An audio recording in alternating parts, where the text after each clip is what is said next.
In this video, I'm going to show you 5 simple tips for styling a perfect forest bonsai. A forest bonsai isn't just planting a couple of trees here and there in a pot. And there should be a theory behind one that looks like a real forest.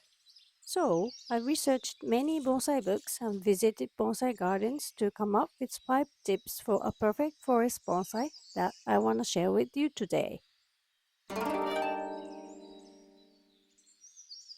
First, let's take a look at this pot. I know this bonsai is in training phase, but this deeper pot isn't good for forest bonsai. Let's take a closer look at this bonsai pot.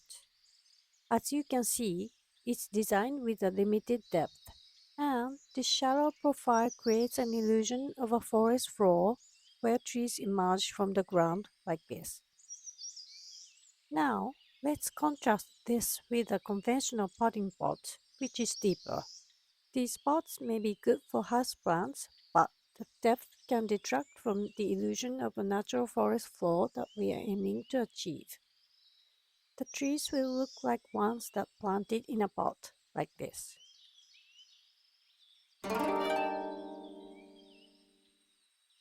When creating bonsai, I mean any bonsai, asymmetry is the keyword.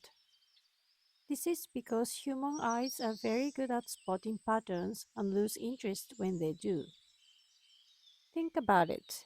Stroll through a natural forest and you'll notice that trees rarely stick to a predictable pattern. On the other hand, you'll immediately see a pattern in this planted forest. Now, look at this bonsai. It's cluttered, so you may not be able to figure out at a glance, but it has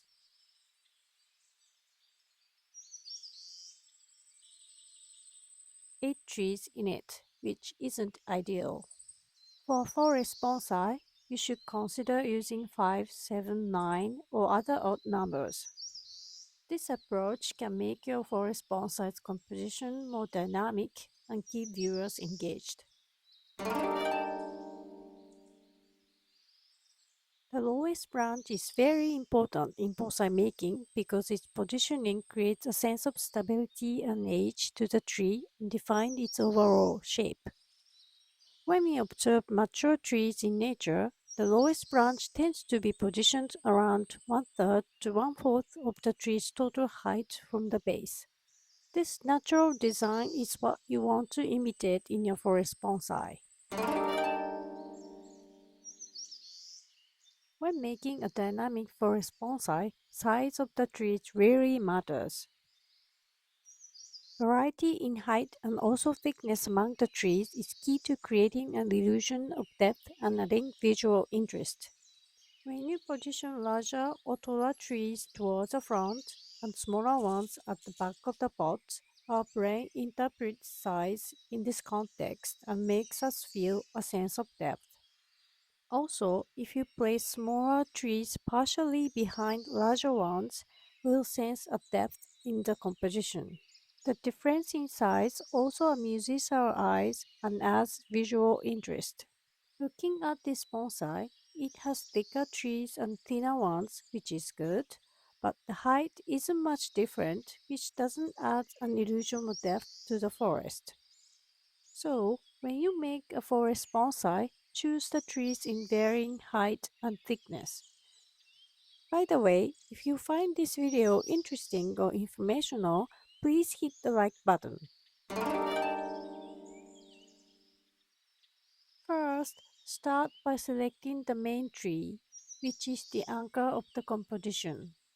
This tree should be the tallest and thickest, which draws our attention and setting the stage for the entire group. Then choose two side trees, which are the second and the third tallest and thickest ones. Use golden ratio or Fibonacci spiral to guide you place the trees. The Fibonacci spiral is a naturally occurring pattern found in various aspects of nature like seashells and pine cones. Begin by placing the main tree at the center, following the starting point of the Fibonacci spiral. Position the other trees in a spiral pattern. Remember to place two side trees towards the front and smaller ones at the back.